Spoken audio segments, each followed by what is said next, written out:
Hello friends, എല്ലാവർക്കും സുഖമല്ലേ? അപ്പം ഇന്ന് നമുക്ക് ബ്രേക്ക്ഫാസ്റ്റ് ആയിട്ട് നല്ല മുട്ടക്കറി, നല്ല സോഫ്റ്റ് ചപ്പാത്തി ഉണ്ടാക്കിയാലോ? അപ്പം നമ്മൾ മുട്ടക്കറിക്ക് ഒരു പാൻ വെച്ച് അതിൽ എണ്ണ ഒഴിച്ചിട്ട് ഇഞ്ചിയും വെളുത്തുള്ളിയും ചതച്ചതിട്ട് കൊടുക്കുക. പിന്നെ നമുക്ക് വെല്ലുള്ളി നമുക്ക് നീളത്തിൽ അരിയാം, ചെറുതായിട്ട് അരിയാം, എങ്ങനെ വേണമെങ്കിലും അരിയാം. എന്നിട്ട് അതിലേക്ക് കുറച്ച് ഉപ്പിട്ട് നന്നായി വാട്ടിയെടുക്കണം.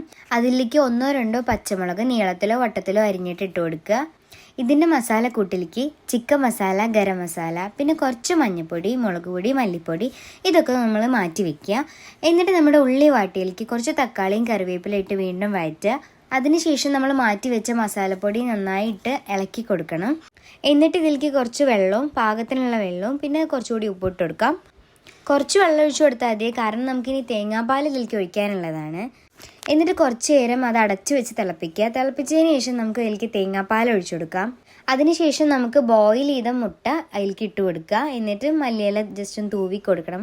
അങ്ങനെ നമ്മുടെ മുട്ടക്കറി റെഡി. ഇവിടെ എല്ലാവർക്കും സോഫ്റ്റ് ചപ്പാത്തി ഇഷ്ടം, അതുകൊണ്ട് നമ്മൾ മാവ് കുഴയ്ക്കുമ്പോൾ നല്ല തിളച്ച വെള്ളം ഒഴിച്ചിട്ട് വേണം കുഴച്ചെടുക്കാൻ. അപ്പോൾ ഇതാണ്ട് അതേപോലെ നല്ല ചപ്പാത്തി നല്ല പൊന്തി വരും. എത്ര നേരം വെച്ചാൽ ഈ ചപ്പാത്തി ഇതേ സോഫ്റ്റ് തന്നെ ഉണ്ടാവും കേട്ടോ. നമ്മൾ സ്കൂളിലേക്കൊക്കെ കൊണ്ടുപോകുമ്പോൾ അടിയാണ്. അമ്മയുടെ ചപ്പാത്തി ഞങ്ങളുടെ 2 ആളുടെ ഫ്രണ്ട്സിനും ഭയങ്കര ഇഷ്ടമാണ്. അപ്പോൾ ഇത്രയേ ഉള്ളൂ ഇന്നത്തെ വീഡിയോ. അടുത്ത വീഡിയോ വരാം. അതുവരെയ്ക്കും ബൈ.